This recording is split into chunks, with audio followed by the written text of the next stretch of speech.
ಗುರು ಸಮಾರಂಭದಲ್ಲಿ ಭಾಗವಹಿಸಿ ಗುರುಪೂಜಾ, ಆರತಿ, ಭಜನ, ಸತ್ಸಂಗ ಕಾರ್ಯಕ್ರಮವನ್ನು ಮಾಡ್ತಾ ಇದ್ದೇವೆ.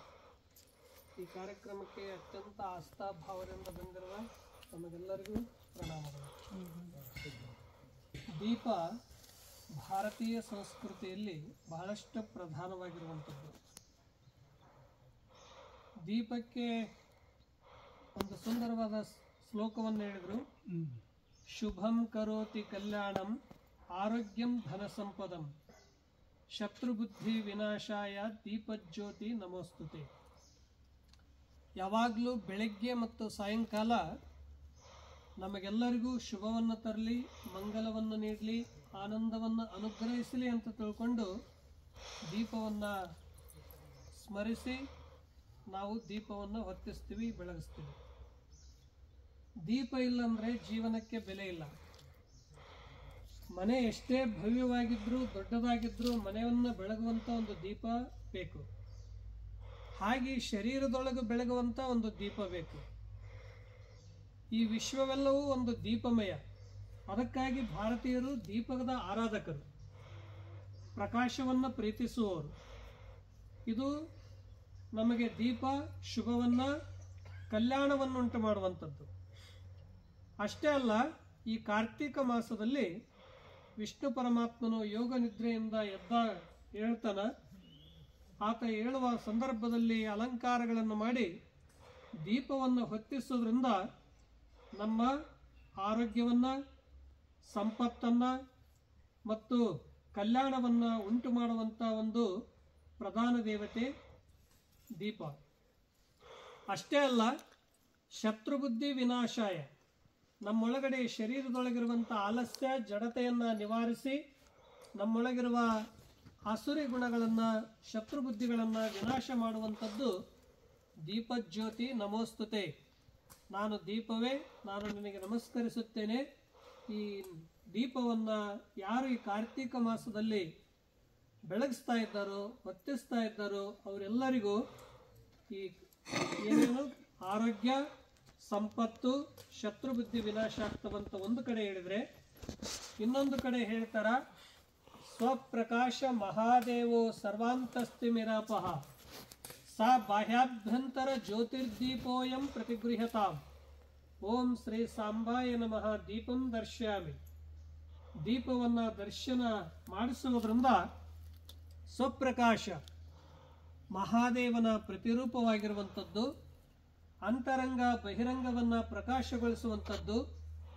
ದೀಪ ಯಾವಾಗಲೂ ಕತ್ತಲೆ, ಅಜ್ಞಾನ, ಅಂಧಕಾರವನ್ನು ನಾಶ ಮಾಡುವಂಥದ್ದು. ನಮ್ಮ ಬುದ್ಧಿಗೆ ಪ್ರಕಾಶದ ಪ್ರಜ್ವಲಿತೆಯನ್ನು ಕೊಡಲಿ, ನಮ್ಮ ಶರೀರದಲ್ಲಿ ಸಕಾರಾತ್ಮಕ ಶಕ್ತಿಯನ್ನು ಅನುಗ್ರಹಿಸಲಿ ಅಂತ ತಿಳ್ಕೊಂಡು ಈ ಮಂತ್ರದೊಂದಿಗೆ ನಾವು ದೀಪವನ್ನು ಪ್ರಜ್ವಲಗೊಳಿಸ್ತಾ ಇದ್ದೇವೆ. ಇನ್ನೊಂದು ಶ್ಲೋಕದಲ್ಲಿ ಶತ್ರುಬುದ್ಧಿ ವಿನಾಶಾಯ ದೀಪಕ್ಕಾಯ ನಮೋಸ್ತುತೆ. ದೀಪಜ್ಯೋತಿ ಪರಬ್ರಹ್ಮ ದೀಪಜ್ಯೋತಿ ಜನಾರ್ದನ ದೀಪೋ ಹರತು ಮೇ ಪಾಪಂ ಸಂಧ್ಯಾದೀಪ ನಮೋಸ್ತುತೆ.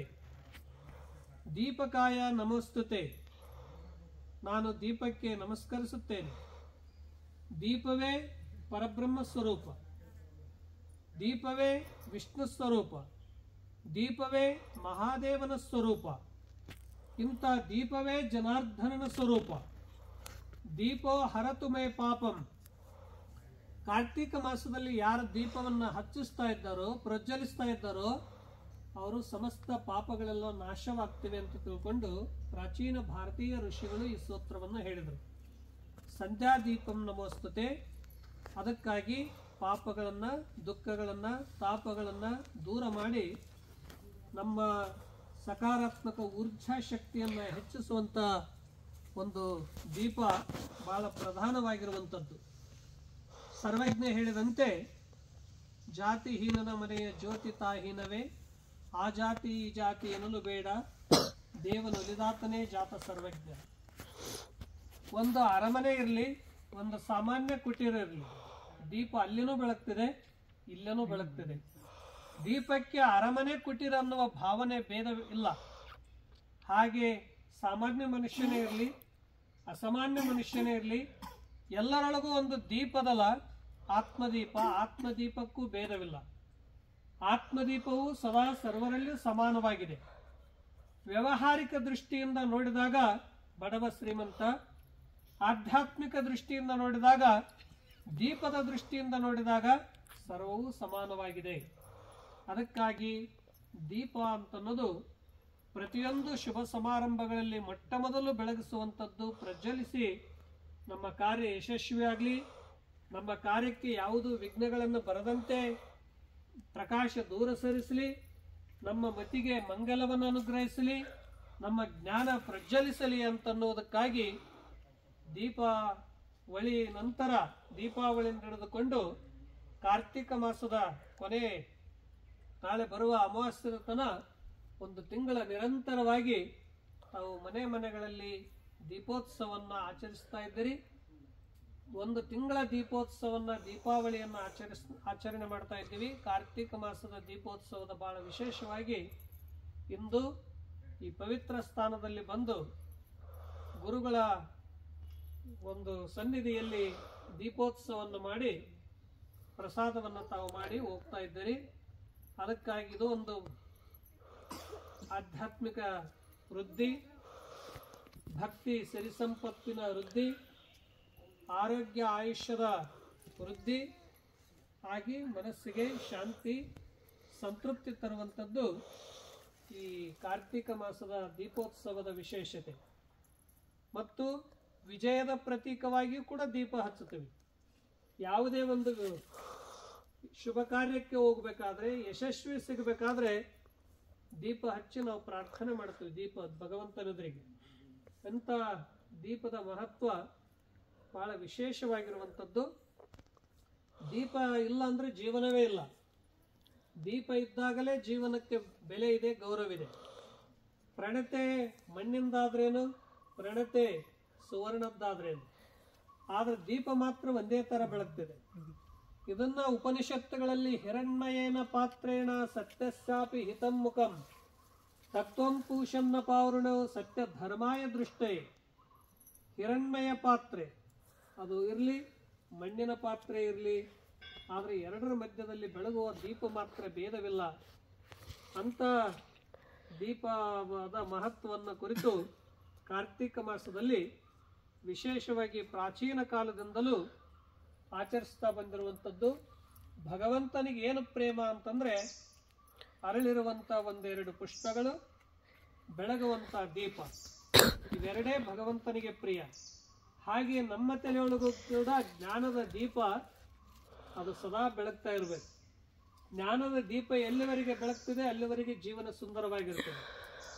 ಜ್ಞಾನದ ದೀಪ ಇಲ್ಲ, ಅಜ್ಞಾನ ಆವರಿಸ್ತದ, ಅಂಧಕಾರ ಆವರಿಸ್ತದ, ಜಡತೆ ಆಲಸ್ಯ ಆವರಿಸ್ತದ. ಆಗ ಮನುಷ್ಯ ಒಂದು ಉತ್ತಮ ಕಾರ್ಯಗಳನ್ನು ಯಶಸ್ವಿಪೂರ್ಣವಾಗಿ ಮಾಡಲಿಕ್ಕೆ ಸಾಧ್ಯ ಆಗೋದಿಲ್ಲ.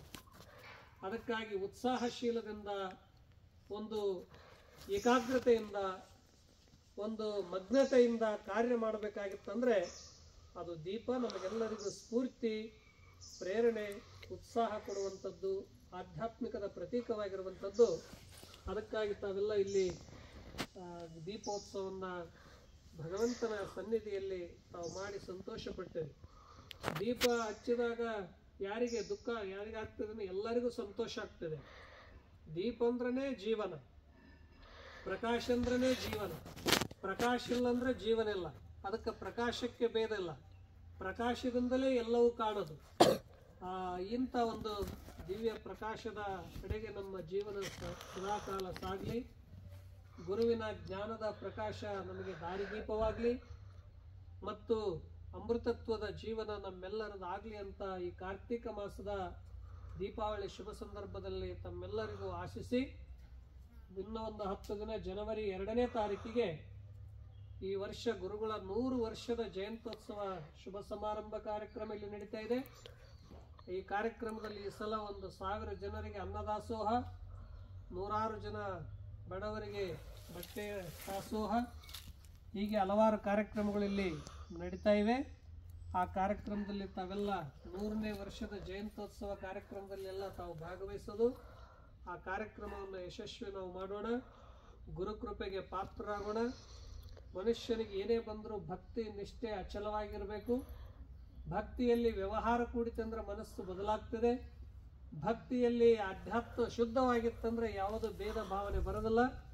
ದೃಷ್ಟಿಯೂ ಪವಿತ್ರವಾಗಿರ್ತದೆ, ಮತಿಯೂ ಮಂಗಲವಾಗಿರ್ತದೆ. ಅಂತ ಸನ್ಮತಿ ದೀಪ ಜ್ಯೋತಿ ಜನಾರ್ದನ ನಮ್ಮೆಲ್ಲರಿಗೆ ಅನುಗ್ರಹಿಸಲಿ ಅಂತ ತಿಳ್ಕೊಂಡು ಇವತ್ತಿನ ಈ ಸತ್ಸಂಗ ಕಾರ್ಯಕ್ರಮಕ್ಕೆ ಭಾಗವಹಿಸಿ ತಮ್ಮೆಲ್ಲರೂ ತಾವೆಲ್ಲ ಭಾಗವಹಿಸಿ ಸಂತೋಷಪಟ್ಟಿರುವ ತಮ್ಮೆಲ್ಲರಿಗೂ ವಂದಿಸಿ ಇಂದಿನ ಸತ್ಸಂಗಕ್ಕೆ ಮಂಗಳ.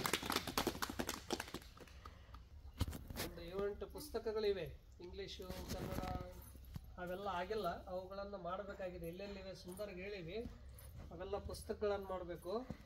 ಈ ವರ್ಷ ನಾವು ಅಲ್ಲಿ ಮಣಿಮಹೇಶ್ ಅಂತ ಹಿಮಾಚಲದಲ್ಲಿ ಹೋಗಿದ್ವಿ. ಅಲ್ಲಿ ಹೋಗಿ ಬಂದ ಬಳಿಕ ನಾವು ಕೂಡ ಒಂದು ಸ್ವಾಮಿ ನಿರ್ಮಲಾನಂದರದು ಕನ್ನಡ ಏನು ಪುಸ್ತಕ ಅದನ್ನು ಹಿಂದಿಗೆ ಟ್ರಾನ್ಸ್ಲೇಷನ್ ಮಾಡೀವಿ. ಒಟ್ಟಿಗೆ ನಮಗೂ ಒಂದು 13 ಪುಸ್ತಕ ಆಗ್ಯಾವೆ. ಇಲ್ಲಿ ಬಂದ ಬಳಿಕ ಹಿಂದಿ ಒಂದು 5, ಕನ್ನಡ ಒಂದು 5.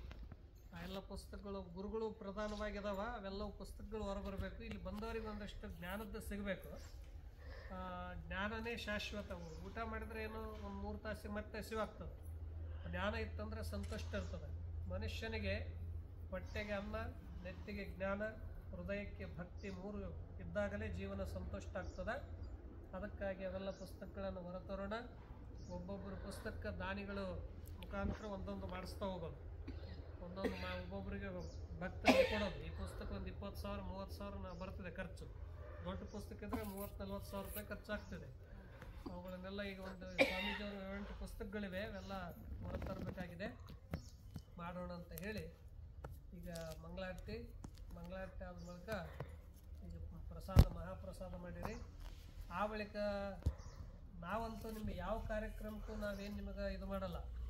ಆದರೆ ನೀವೇ ಇನ್ನು ಇದು ಮಾಡ್ತೀರಿ. ಯಾವಕ್ಕಂದರೆ ನಾವು ಎಲ್ಲ ಕಾರ್ಯಕ್ರಮ ನಿಮ್ಗೆ ಮಾಡ್ರಂತಲೇ ನಾವು ಹೇಳ್ತೀವಿ. ಇನ್ನು ನೀವು ಏನು ಮಾಡಿರಿ ಊರಾಗಂದರೆ ಊರಲ್ಲಿ ಗುರುಗಳು ಕಾರ್ಯಕ್ರಮ ಸಲ ಮಾಡೋದು ಬೇಡ ಅಂತ ಹೇಳ್ಯಾರ ಅಂತ ಹೇಳಿ ನಮಗೆಲ್ಲ ಗೊತ್ತಾಗ್ತದೆ ನಿಮ್ಮ ಊರಾಗ ಏನೇನು ನಡೀತದೆ ಅದು. ನೀವು ತಿಳ್ಕೊಂಡ್ರಿ ನಿಮ್ಮ ಯರಗಂಬಳಿಯವ್ರಿಗೆ ಸ್ವಾಮಿಗಳು ಕಾಡಿನಾಗಿರ್ತಾರೆ ಗೊತ್ತಾಗಲ್ಲ. ನಿಮ್ಮ ಮುಖ ನೋಡಿದ್ರೆ ಗೊತ್ತಾಗ್ಬಿಡ್ತದೆ ಏನೇನು ಹೇಳಿರಂತ. ಈ ಸಲ ಮಾಡೋದು ಬೇಡ, ನೋಡೋಣ ಗುರುಗಳು ಹೇಗೆ ಮಾಡ್ತಾರಂತ. ಎಂತೆಂಥ ಆದಿಲ್ಶಾಹಿ ದಿಲ್ಶಾಹಿ ಎಲ್ಲರೂ ಹೋದ್ರು ಜಗತ್ತು ನಡ್ತದೆ. ಯಾರು ಹೋದ್ರು ಯಾವುದೂ ನಿಲ್ಲಂಗಿಲ್ಲ. ನಾನಿಲ್ಲಂದ್ರೂ ನಿಲ್ಲಂಗಿಲ್ಲ, ನೀವಿಲ್ಲಂದ್ರೂ ನಿಲ್ಲಂಗಿಲ್ಲ. ಗುರುಗಳ ಕಾರ್ಯ ಯಾವುದೂ ನಿಲ್ಲಂಗಿಲ್ಲ. ಅದು ಹೆಂಗೆ ಮಾಡಿಸ್ಕೊಳ್ತಾರೆ. ಆದರೆ ನೀವೊಂದು ತಿಳ್ಕೊಬೇಕು. ತಂಗಿ ಪಾಠ ಬಿಡೋದು. ನೀವೊಂದು ಏನು ತಿಳ್ಕೊಬೇಕು